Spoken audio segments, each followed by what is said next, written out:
사람에 대해서 안다고 생각할 때 그 사람의 성격은 이렇고 그 사람에 대해서 규정하고 뭐 안다고 생각할 때가 있잖아요. 상대방을 마음을 안다고 한다든가 그래 안다는 거하고 상대방을 이해한다는 거하고 어떤가요? 그러니까 이제 우리가 안다고 생각할 때는 대부분 다 약간 충분한 근거가 없어요. 아까도 말했다시피 약간 추측이 많이 들어가 있어요. 안다고 생각하는 거예요. 안다고 생각하는 거. 그러니까 이해한다는 것은 어떤 충분한 근거를 가지고 이해하고 있는 거예요. 그죠? 나 자신에 대해서 먼저 이해를 해요. 그죠? 예를 들면 화에 대해서 내가 이해를 했다. 내가 화가 났을 때 내 몸과 마음 상태가 어떤 상태인지를 이해할 수 있죠. 그죠? 화를 관찰하면. 그때 몸도 긴장하고 몸이 뜨거워지고 마음은 굉장히 느낌이 안 좋잖아요. 그죠? 예를 들면 그 상태는 행복한 상태는 아니잖아요. 그죠? 쉽게 해서. 그죠? 기분 좋은 상태는 아니죠. 그죠? 당연히. 그죠? 즐거운 상태도 아니고. 이걸 내 화를 관찰하면 알 수 있어요. 그럼 상대방이 화를 냈을 때 화를 내고 있는 사람을 보고 그렇게 이해할 수 있는 거예요. 저 사람도 굉장히 괴로움을 당하고 있구나. 보통 사람들은 그렇게 이해하지 않잖아요. 그죠? 내 마음을 이해함으로써 상대방이 괴롭다는 걸 알아요. 그러니까 그 사람이 막 미워하고 만약에 나를 굉장히 미워하고 있다. 그 사람이. 그럼 그 사람은 괴로움을 당하고 있는 거예요. 그 사람이 다른 사람 누군가를 미워하고 있다. 그럼 그 사람은 지금 괴로움을 당하고 있는 거예요. 아닐 수도 있잖아요. 아닐 수가 없는 거예요. 제가 다른 사람 마음을 어떻게 알아? 예를 들면 그 사람이 화를 내고, 그러니까 이제 아는 거지. 그 사람이 누군가를 미워하고 있다는 걸 알 때 말하는 거예요. 그죠? 그 사람이 누군가를 미워하고 있다는 걸 내가 알 수 있잖아요. 그죠? 예를 들면 이제 그 사람이 이야기를 하거나 평소에 대하는 태도나 이런 걸 통해서 그 화를 표현하니까. 그걸 알 수 있죠. 그죠? 그럼 당연히 그 사람이 괴로움을 당하고 있다는 걸 아는 거예요. 그죠? 사람들이 어떤 사람이 화를 나한테 내고 있다. 아니면 어떤 사람이 다른 사람 화를 내고 있는 모습을 볼 수 있잖아요. 그죠? 그럼 그 사람이 화를 내고 있는 거예요. 그죠? 그럼 그 사람이 괴로움을 당하고 있다는 걸 알 수 있는 거예요. 그죠? 그 사람이 괴롭다고 제가 생각하는 것이지. 그거는 이해하는 거예요. 그건. 그래서 이해할 수 있는 거예요. 왜냐하면 그 사람 마음과 내 마음이 다르지 않기 때문에 그런 이치가. 화라는 마음은 성질이 똑같아요. 화가 일어났을 때 하는 일이 똑같은 거 몸과 마음에. 그러니까 그 사람이 하도 똑같은 일을 해요. 거기서. 그걸 이해하기 때문에 그렇게 아는 거예요. 물론 이것도 추측이긴 하지만 지혜로서 추측하는 거예요. 그죠? 지혜로서 이해한다고 말해요. 그죠? 그래서 자기 자신을 이해한 것이 다른 사람을 이해하도록 돕게 되는 거예요. 그죠? 보통 사람들은 그렇게 생각하지 않아요. 그죠? 그런 생각을 잘 안 해요. 그죠? 하나인 사람을 보고 이렇게 이해하진 않아요. 그죠? 왜냐면 자기 자신의 화를 잘 모르기 때문에 그래요. 그죠? 제대로. 또 예를 든다면은 내가 어떤 고정관념이 있으면은 그죠? 그 고정관념이 원인이 돼서 뭔가를 막 반응을 하게 돼요.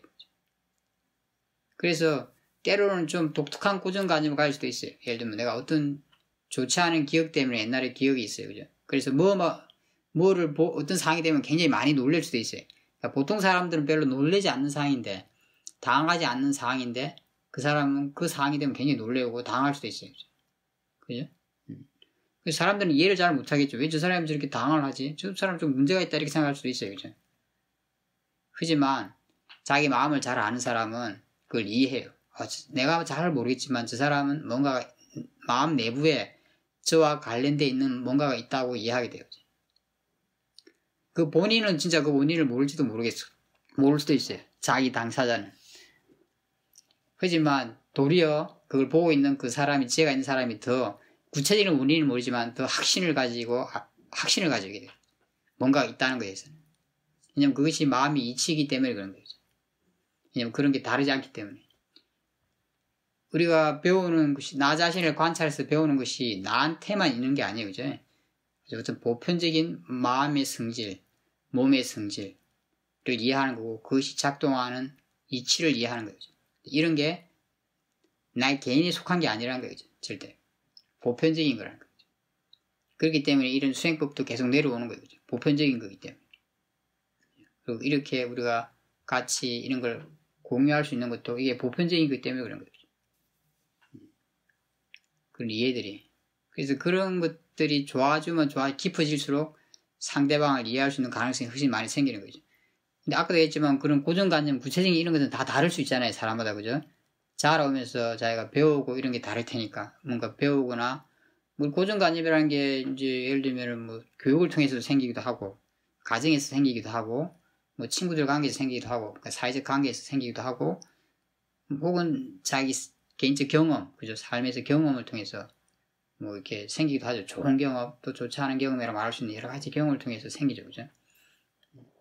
근데 그런 게 다 같지는 않잖아요, 그죠? 예를 들면 아주 단순하게 다른 문화권에서 자라면은 생각이 달라요, 그죠? 문화적인 생각이, 그죠?